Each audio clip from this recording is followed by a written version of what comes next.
آج میں آپ کو سناؤں گی ایک ایسی مجبور ماں کی کہانی، ایک ایسی عورت کی کہانی جو محض اپنے بچوں کے لیے جوتے لے رہی تھی، لیکن جوتوں کے بدلے وہ اپنی عزت کا سودا کر بیٹھی اور اس معاشرے نے اس کا بھرپور فائدہ اٹھایا۔ آج ہم بات کریں گے اس کہانی میں اسی حوالے سے کہ کس طرح ہمارا معاشرہ اس طرح کے موقعوں کی تلاش میں ہے۔ عید کے دن جب سب بچوں کے قدم نئے جوتوں میں مسکرا رہے ہوتے ہیں، تب کسی کچی بستی میں ایک ماں اپنے بچوں کی خالی آنکھوں کو دیکھ کر کیسے سانس لیتی ہے۔ کبھی دیکھا ہے غربت کے شکنجے میں پسی ہوئی ماں جب اپنے آنچل کے اندر عزت سمیٹ کر بازار جاتی ہے تو کون سی نظریں اس کے لباس سے زیادہ اس کے کمزور ارادے کو نوچتی ہے۔ یہ کہانی ہے فرا کی، ایک ماں کی، ایک مجبوری کی، ایک ایسی عورت کی جس نے صرف عید کے جوتے خریدنے تھے مگر لے کر آئی زندگی کی سب سے بھیانک سزا، اور یہ سزا ہمارے معاشرے نے دی۔ اس نے خود اس سزا کو منتخب نہیں کیا۔ فرا کا تعلق لاہور کی ایک کچی بستی سے تھا۔ شوہر نے 5 سال پہلے نشے کی حالت میں خودکشی کی تھی۔ 3 چھوٹے بچے تھے، ایک 9 سال کا علی، ایک 7 سال کی زینب اور ایک چھوٹا 3 سال کا ماجد تھا۔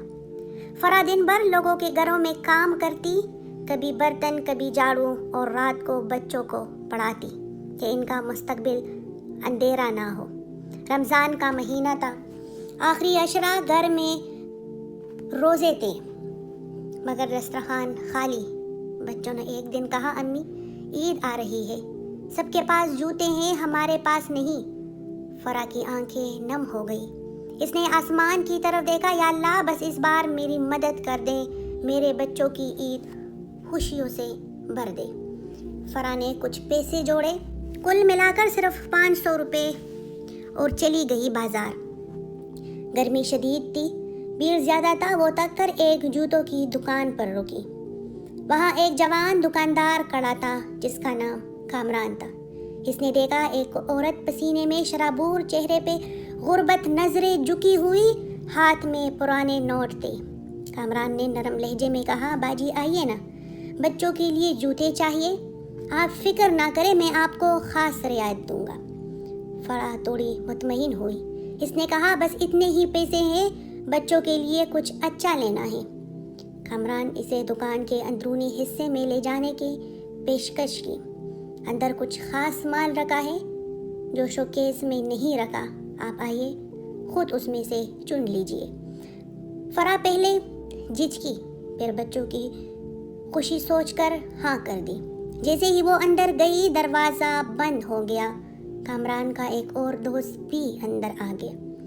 فرا نے چیخنے کی کوشش کی مگر کمرہ سنسان تھا، بازار کا شور باہر۔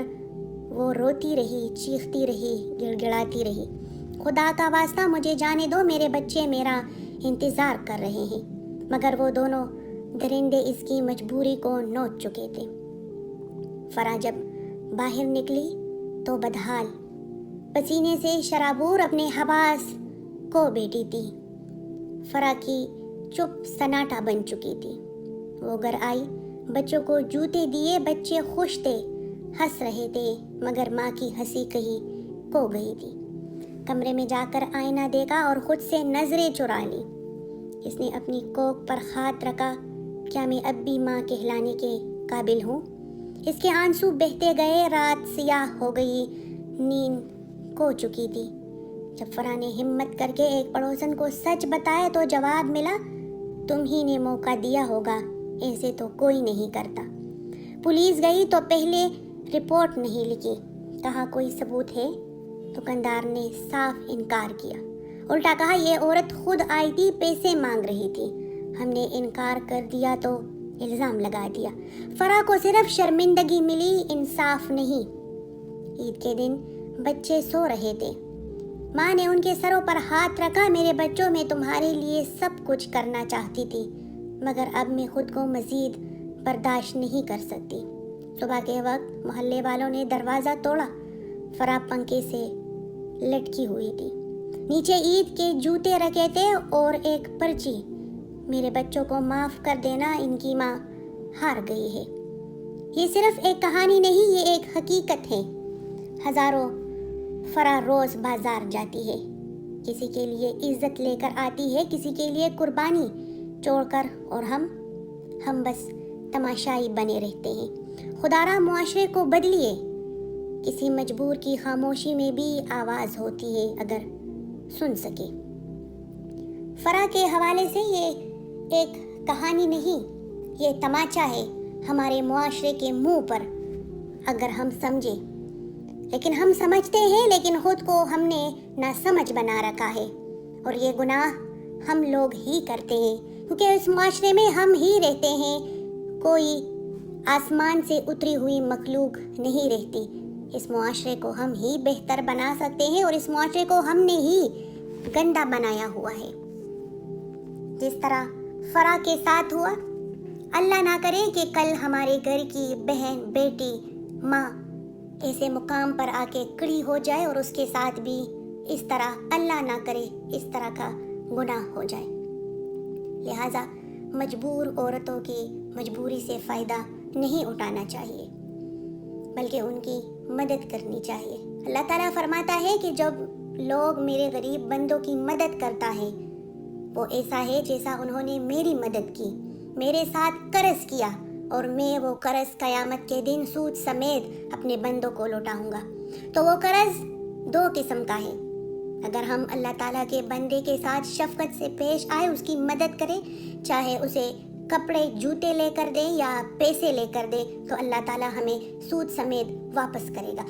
اگر اس کے برعکس، اگر ہم نے اللہ تعالیٰ کے کسی مجبور بندے کے ساتھ غلط کیا، غلط برتاؤ کیا، اس کی مجبوری سے ناجائز فائدہ اٹھایا، تو یہ ناجائز فائدہ بھی اللہ تعالیٰ ہمیں قیامت کے دن سود سمیت واپس کرے گا، کیونکہ اللہ تعالیٰ جو فرماتا ہے وہ حق اور سچ ہے۔ اللہ تعالیٰ کبھی جھوٹ نہیں بولتا۔